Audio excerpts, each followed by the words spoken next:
ta poi Kristan eiti son si man thi nagam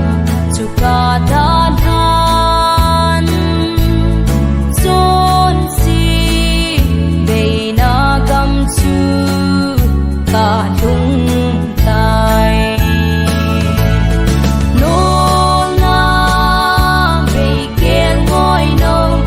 san thiên xuân có chốn si hy sinh là lệ có dêm cho nỗi mong ta vai ôi van kama pathin thi san tha ha na in i chu ngày lut na sa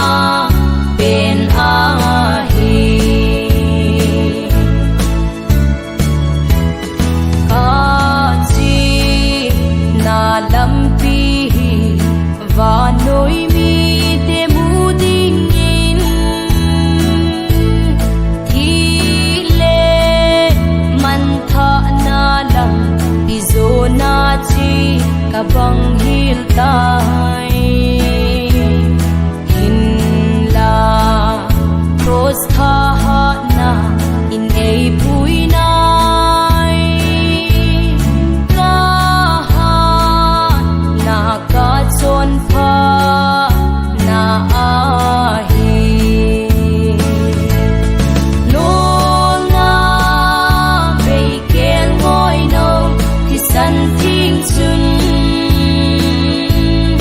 ka chon se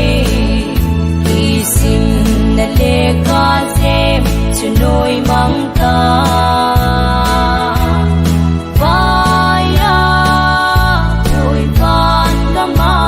pathin thi san tha ha na in i chu ngày lut na sa bên a hi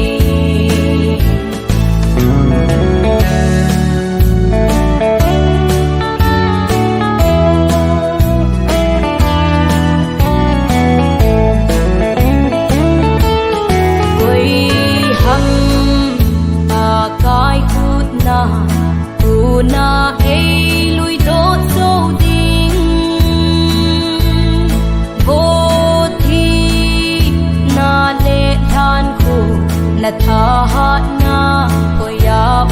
tam na ga sa na chem zang i he bong ta